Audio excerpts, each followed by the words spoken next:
Doctor NTR యూనివర్సిటీకి సంబంధించి BPT, BSc, MLT, paramedical ఈ కోర్సులకు సంబంధించి ముఖ్యంగా మనకి తొందరలో వెబ్ ఆప్షన్ అయితే స్టార్ట్ అయితే కావడం జరుగుతుంది. స్టార్ట్ అయ్యేకంటే ముందుగానే మనం ఎటువంటి తప్పులు చేయకూడదు, మనం వెబ్ ఆప్షన్లు ఎలా ఇవ్వాలి, ఎలా ఇస్తే మనకి పక్కగా సీట్ రావడం జరుగుతుంది అనే విషయాల గురించి మీకైతే ఈ వీడియోలో డీటెయిల్గా చెప్తాను. ఎందుకంటే లాస్ట్ 3 సంవత్సరాలకు సంబంధించి మన ఛానల్లో టిప్స్ ఏంటి, అప్డేట్స్ అన్ని ప్రొవైడ్ అయితే చేయడం జరిగింది. మెయిన్గా దీంట్లో ఫస్ట్ పాయింట్ వచ్చేసరికి చాలామంది కట్ ఆఫ్ అయితే చూసుకోరు. పాలనా కాలేజీ మనకు తెలుసు కదా, ఒకసారి దాన్ని ట్రై చేద్దాం అని రఫ్గా ఒక రాయి అయితే వేస్తారు. తీరా చూస్తే సీట్ అయితే రాదు. మెయిన్గా మనకి కట్ ఆఫ్ కూడా చాలా అంటే చాలా హెల్ప్ అయితే కావడం జరుగుతుంది.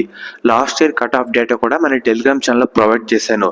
దాంట్లో మీరు చూడాల్సింది మీ మెరిట్ ర్యాంక్ ఎంత.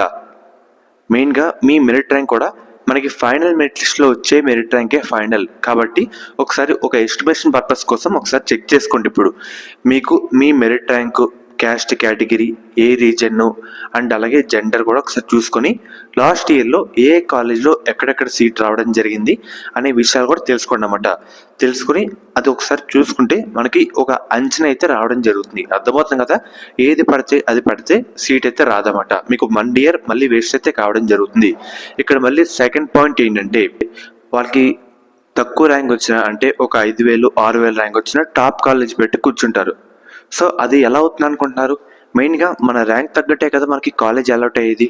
మెయిన్గా మన ర్యాంక్ తగ్గట్టు కాలేజ్ అయితే అలాట్ కావడం జరుగుతుంది. అందుకే ఒకసారి కట్ ఆఫ్ కూడా చెక్ చేసుకోమని చెప్పేది.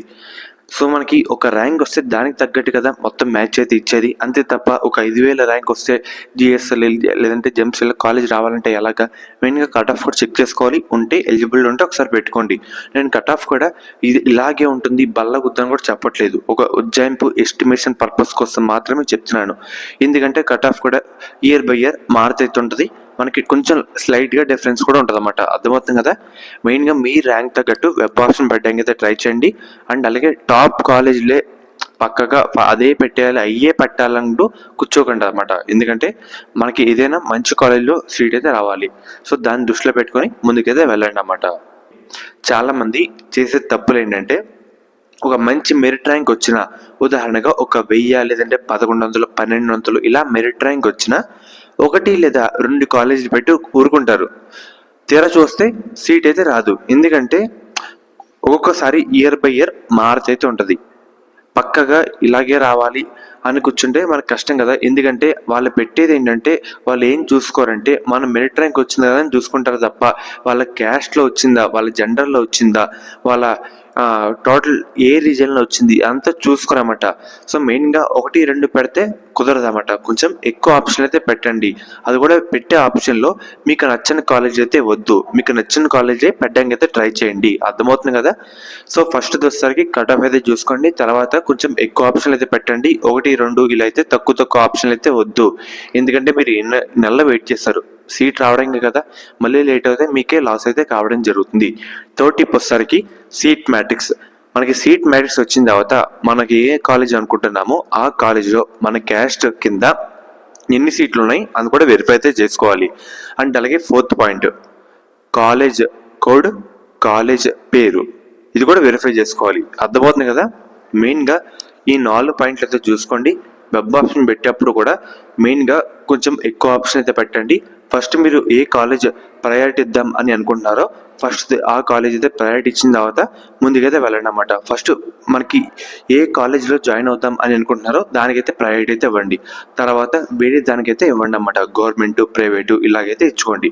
అండ్ అలాగే కట్ ఆఫ్ కూడా ఒకసారి వెరిఫై చేసుకోండి. అండ్ కొంచెం ఎక్కువ ఆప్షన్ పెట్టడానికి అయితే ట్రై చేయండి. మీకు నచ్చిన కాలేజ్ అయితే పెట్టండి అన్నమాట. చాలామంది ఏం చేస్తారంటే నచ్చిన కాలేజ్ కూడా లిస్ట్లోకి అయితే ఇంక్లూడ్ చేస్తారు. దానివల్ల మనకి బ్యాడ్ లక్ ఇన్ కేస్ ఉంటే కనుక అదే సీట్ వచ్చే అవకాశం అయితే ఉంటుంది అన్నమాట. అండ్ అలాగే కాలేజ్ పేరు, కాలేజ్ కోడ్ పేరు కూడా గుర్తుపెట్టుకుని దాన్ని బట్టి అయితే పెట్టండి. ఎందుకంటే సేమ్ కాలేజీలు చాలా అయితే ఉంటాయి కదా, అందుకే చెప్తున్నాను. మెయిన్గా ఇది కూడా వెరిఫై అయితే చేసుకోండి. మెయిన్గా ఇది ఒక సింపుల్ టిప్స్ అన్నమాట. మీకు వెళ్ళే రోజుల్లో ఇంకా అయితే చెప్తాను. ఎందుకంటే మీరు ఇంతలోపు ఈ వర్క్ చూసుకుంటారని చెప్తాను అనమాట. వెళ్ళే రోజుల్లో ఇంకా చాలా టిప్స్ అయితే రావడం జరుగుతుంది. సో ఫ్రెండ్స్, ఇది ఈరోజు వీడియో. శాస్త్ర కాలేజ్ అన్నమాట. ఈ కాలేజ్ కూడా మనకి నెల్లూరులో అయితే ఉంది. వీళ్ళు ప్రొవైడ్ చేసే కోర్సుల విషయానికి వస్తే కనుక నర్సింగ్, ఫిజియోథెరపీ మనకి మెయిన్గా మేనేజ్మెంట్ కోటా సీట్ల విషయానికి వస్తే కనుక 70,000కే 1 year సంబంధించి వీళ్ళైతే ప్రొవైడ్ చేస్తున్నారు. ఇన్ కేస్ కన్వీనర్ కోటాలో జాయిన్ అవుతే గవర్నమెంట్ నుంచే 38,000 ఫీజు రిమెస్మెంట్ కాకుండా 20,000 కట్టి మనం ఈ కాలేజ్లో జాయిన్ అయితే అవ్వచ్చు. మనకి ప్లేస్మెంట్స్ కూడా మంచిగా అయితే ఉన్నాయి. ఎలా జాయిన్ అవ్వాలి, ఎలా కాంటాక్ట్ అవ్వాలి అనుకుంటే మెయిన్గా స్క్రీన్ మీద కనిపిస్తున్న ఈ నెంబర్కి ఒకసారి కాంటాక్ట్ అయితే అవ్వండి. వాళ్ళైతే డీటెయిల్గా మమ్మల్ని అయితే గైడ్ చేస్తారన్నమాట.